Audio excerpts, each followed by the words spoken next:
Welcome to the Wurtenberg Family Farm. My name's Brenda, and today I'm going to be preserving a lot of garlic.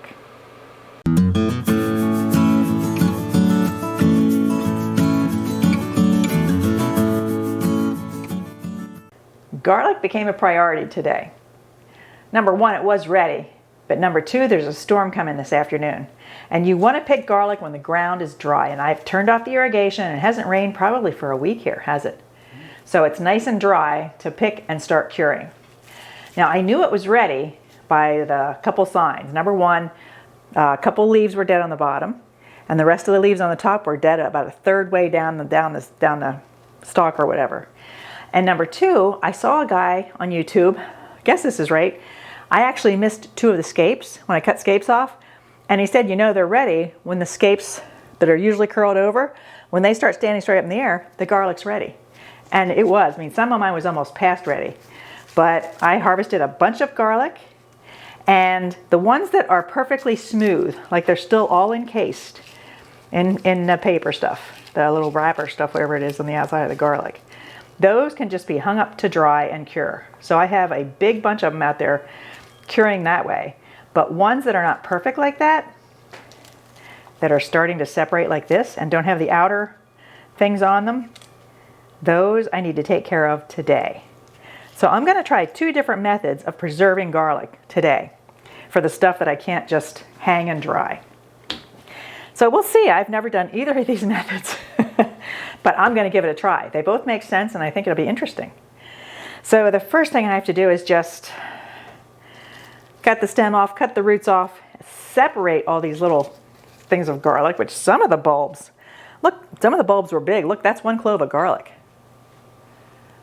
So I have all different sizes, shapes, and forms of garlic here. But I got to get it all separated, the little cloves, get them peeled, which is so much fun. I'm going to be experimenting on that one too. And then start getting them preserved. So it's going to be a garlic day. My granddaughter actually came over to visit a while ago, and she's like, what smells? Garlic. She's the one who helped me with lavender the other day. That smelled a lot better than the garlic. But it's not lavender today. It is garlic. So you can probably be glad you can't smell this one. Yeah, the first experiment is going to be trying to get them peeled. I already tried. Everybody said put them in jars, shake them around like crazy, and the skins come off. It didn't work like it was supposed to. So I saw another lady said pour hot water on them, let them soak for like a minute or two, and the skins are supposed to come off. So we're going to see if that works. So I'm going to let them soak for a minute or two and just keep separating the rest of them. There's a lot of garlic here. It's going to be a long afternoon. Now, I don't know that much about garlic. What's the difference between isn't there a clove and then the bulb? Yep. This is a bulb. The whole thing together is a bulb of garlic. And then when you separate it into pieces, each one of these little pieces is a clove. Okay. It doesn't seem like a very accurate measure, though, because sometimes they say clove. Like, yeah, it's here, not. Look at the difference. Sometimes the recipe will say 3 cloves of garlic. Right there's 2 cloves of garlic. Yeah, there's one a big is difference easily in twice size. the size of the other. So I just figure how much garlic taste do I want in this recipe as far as how much I really want in it. Yeah. It's really a judgment call. But anybody that's worked with garlic, peeling it is not fun. So maybe I'll put some nice music on. But it's not wicked like onions, though. No, my granddaughter asked me that. She said, "Did garlic make you cry?" And it's like, no, they don't make you cry like onions. They stink. You know, they have an odor, but they don't make you cry. I don't know why. Although I'm not cutting them, I'm just peeling them. But anytime I've minced garlic or cut garlic, I've never gotten teary either. So I don't know. We'll have to look into that and see if garlic doesn't have something onions have. I don't know. That's a mystery.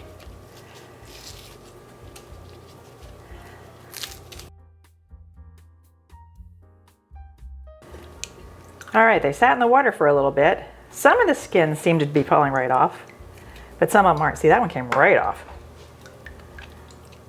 That guy, not so much, but let me cut the end off, see if it comes off easier.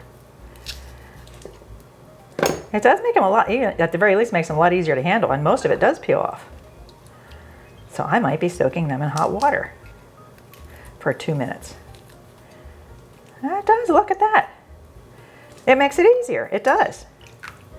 Okay, So once I get them all separated, I will be soaking them. He has a weird spot on him. So are they now Brenda certified, recommended kitchen? Well, so far, procedure? that's been the easiest I have found. Okay. And I do look for the easiest way to do things. You know that? Yeah. I bet somebody else has another method out there too. Yeah. Everybody share how you get your garlic to peel easy. And if you do it in a jar by shaking it, what's the secret? Because mine didn't work. I shook it and shook it and shook it. I had it about probably 2/3 of the way full. Was that too full? Not full enough? I wonder if it matters the variety. These are hardneck garlic. I probably should have mentioned that. I grow all hardneck garlic. But I don't know. I am not a garlic expert. I'm still learning. This is what the 4th year we've had garlic that we preserved. Yeah. And the first 2 years, the stuff we just cured and put in the basement lasted beautifully. Now last year, our garlic didn't seem to last as long, and I don't know why. We didn't do anything different. It was in the same place, picked it roughly the same conditions. Same variety? Yeah, because now I store my own garlic. I do my own seed garlic. I pull out the very largest bulbs, and that's what I use for my seed garlic next year. So, I don't know. Sometimes there's just no answer to things. It just happens. Okay.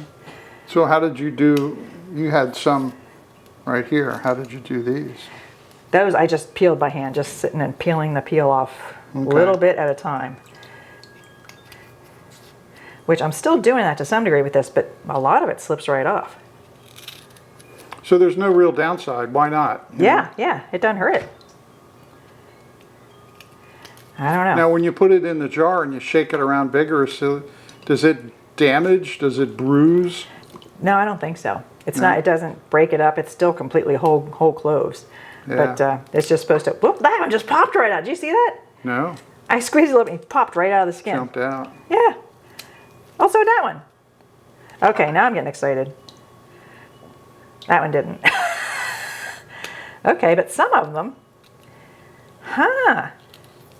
smaller ones seem to come off better with the water than the big ones. But it's coming off a lot easier than just sitting and peeling and peeling and peeling. Some of it is just sliding right off, so I'll be doing that. So you're going to do a whole year's worth here, supply? Yes.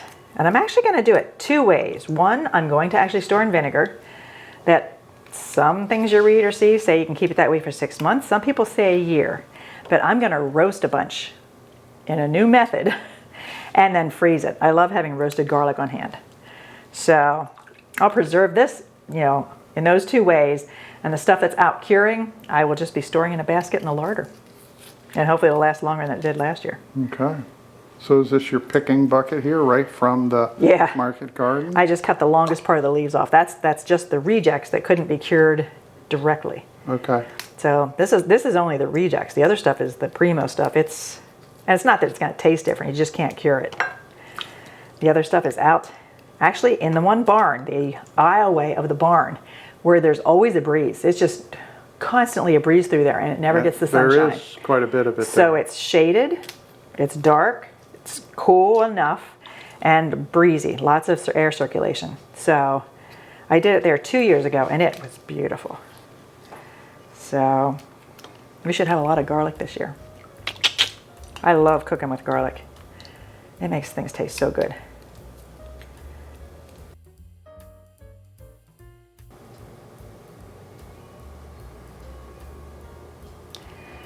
Well, it took about an hour and a half, but I got all that garlic peeled and ready to go. And I did do all of it where I, cut off the hard end that attaches to the bottom thing, whatever that's called. And then I did pour hot water on it, soak it for a couple minutes, and then peeled the skin off. It didn't all just slide right off, but it was much easier than sitting there, just peeling it off. So that's probably the method I'll keep using, unless you can tell me a better method. But I have it all peeled. Yeah, it's a lot of garlic. Oh, and even after I peeled it, I did put it in, I rinsed it off again, washed it with some water, and then dried it really well. So, plenty of garlic. So I'm going to do the first method. I'm going to see how much garlic I get in 4 half-pint jars, and then probably whatever's left, I'm going to roast. And I'll show you that method in a minute. It's a different procedure than I've ever seen, but I'm going to give it a try. So I'm just going to see how much I can get in each pint jar, and I have white vinegar heating up, distilled white vinegar. That's what I'm going to be pouring in here. So that's heating up, but I need to get the jars just full of garlic. Although I don't know how full. So just curious, Yes. you have all of that other garlic that's drying in the barn. Yes. What percentage is this compared to all that? Oh, this is probably, 10% of what's out there. I mean, Are you kidding me? No, there's probably 10 times this much out there. Oh my. Well, I'm going to sell some at the farm stand, okay? Yeah. And then some I'll just use fresh when we have, some recipes that use a lot of garlic. That's still a lot of garlic. I wonder if I should do 6 half pints and roast the rest. No, I think I still will roast it. I want to have lots of roasted garlic on hand. So, there's 4 half pints, and I'll cover it with hot distilled vinegar. And I'm going to do more research, but some people said you can keep it in the fridge for 6 months. Some people said you can keep it in the fridge like this for a year. So, I have to figure out exactly more what I feel comfortable with. So that's what you'll use for the family here over the next year. And they say it doesn't taste like vinegar. We're going to find out. Okay. We'll see. But I can use it in some things. But then the thing is, when you do use the garlic and you drain off the vinegar, that's great for some vinaigrette dressing. And the same thing with the oil I'm going to use later. It's vinegar flavored oil. So even what you're using to preserve this is going to turn into something you're going to use in the future. So it's kind of cool. So we'll see. I don't know. But as soon as the vinegar is just about boiling, I'm going to pour it into these jars. Okay. We'll catch up with you then. Okay. All right, so the vinegar came to almost a boil. I'm just going to pour it in the jars. Almost a boil? Yeah, I didn't let it bubble like crazy and boil, but it was just a boiling. So it wasn't a rolling boil? I don't know if there's such a thing like that in vinegar. Why I have a not? little bit left. I wonder if you can use vinegar once it's been boiled. Have to figure that out. Huh. And I'm just going to let it cool off a little bit, put the lid on, and then put it in the fridge once it cools off. So that method's pretty easy. I think both of these are easy, except for peeling the garlic. So I'll set those aside to cool a little bit. They're pretty. Now to the roasting of the garlic.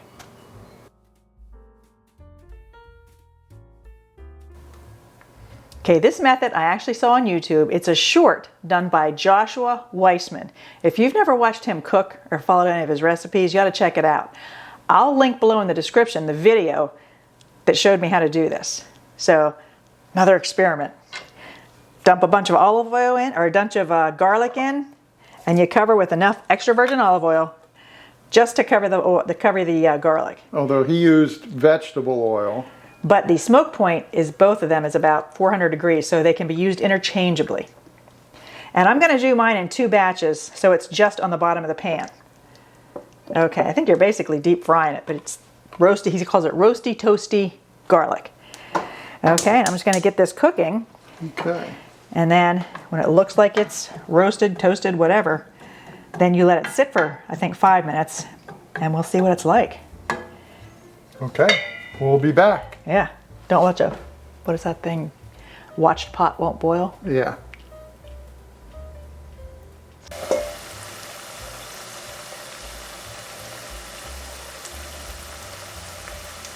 Looking good. Smelling good.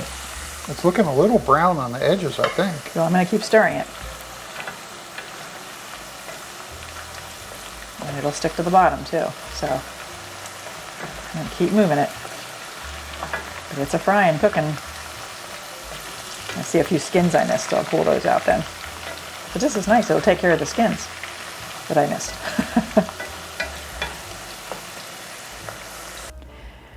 All right, I did what Josh said. It looks like he says it should look. And now I'm going to drain the oil off of it. Okay. And while I was doing this, I actually saw another video of something else I might want to try. So this might be it. I'll have to get a spatula. This might be it for the roasted garlic. I might do something else with the rest of it. So stay tuned.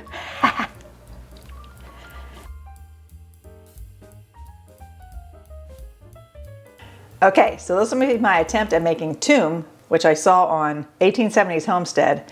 And I had seen it before on another show we watched, Simple Living Alaska. It's a Lebanese garlic spread. So I'm going to give it a try and see what happens. We've never had it before. No, we never have. But we do like most Lebanese food. Yeah, and we love garlic, so pretty good chance we'll like it. I mean, I had plenty of garlic. I had 2 cups of garlic left. Well, actually, no, 3 or 4 cups. I kept 1 cup out for Toum, and I actually filled another one of these up because I had some more vinegar still heated up. So I ended up with 5 of the vinegar ones. And the rest I had left over, I just minced it up and froze it. So the Toum is going to be probably the most daring, I don't know, in my opinion.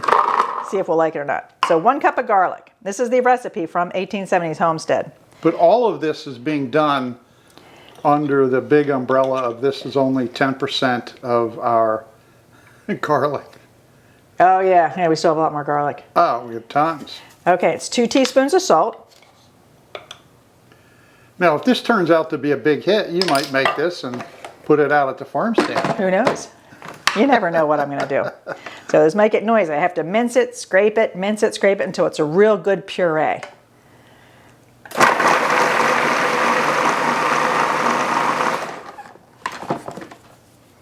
And this is your Vitamix, right? No, this is just the food processor. Oh, that's right. In 1870s, he actually did it in a Vitamix and said he thought food processor would do it better. Okay. Well, because the Vitamix can get stuff kind of just stuck. Now, I might put just a... What, the Vitamix would blend it too much? No, it just ends up blending. If it's too thick, it blends the bottom and the top's just sitting there. You have to keep pushing it down or stirring it. But here you have to keep scraping it, so I'm not sure which will be best. Now, I'm going to put a tiny bit of the lemon juice in. Okay. Puree it some more.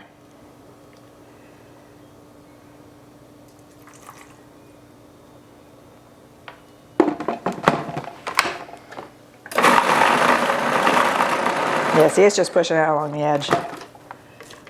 I'll just keep doing it for a while until it looks nice and smooth. Are we going to be able to try this tonight? I hope so. Okay. Now we can either give it a thumbs up or thumbs down. 'Cause I'm getting hungry already. Yeah, it's like dinner time. Okay, I'm going to have to start adding the other stuff. But it's getting pretty smooth. Here, take a picture of it. It's getting somewhat smooth.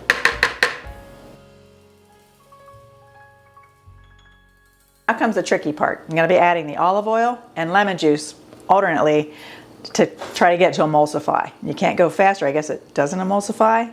And I'm actually using what oil was left from roasting the garlic. So it already has a garlic flavor. Well, that's not all that. I think I had a cup left over from roasting and then I added 2 more cups of olive oil. So is this different than the other recipes because it's already flavored? Oh, maybe slightly, but it's going to be garlicky no matter what you do. So I can't think it's going to make... But I thought, well, it's a good way to use the oil. Okay, yeah. So, wish me luck. All right. And again, you put it in, scrape, put it in, scrape. So, we'll see. But you drizzle it in slowly. Whoops.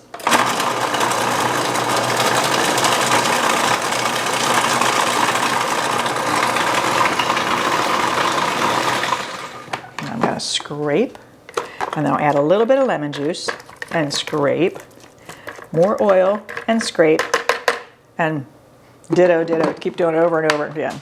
So we'll see how it goes. All right, we'll join you when you've got it. When I'm done adding and scraping. It might take a while.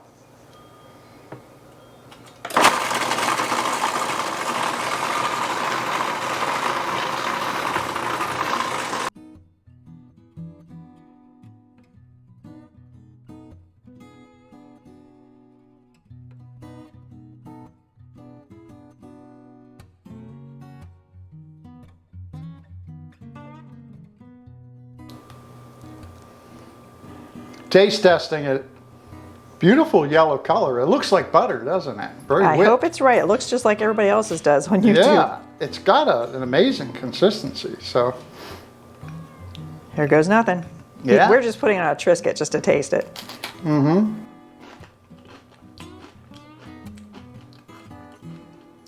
Wow. A good wow? Yeah, that's good. I expected it to have the garlic flavor, and it does. A lot of garlic flavor, really good. But it's almost got like a zip at the end of it that's almost tangy. Boy, it's nice.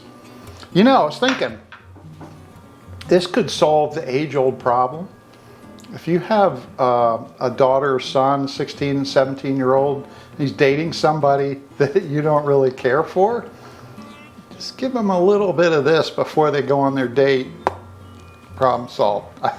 Unless the boy tastes it too. No. You have to give it to them before they go. So, it's that good. So,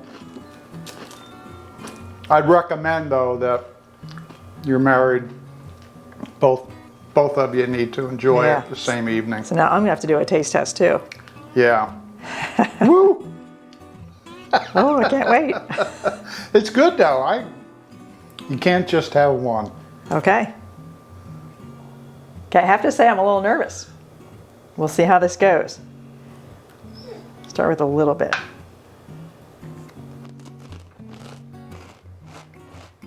Garlicky.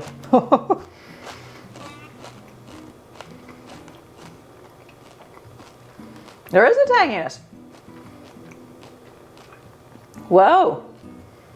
Oh, but it is good. Okay. See, you can't have just one.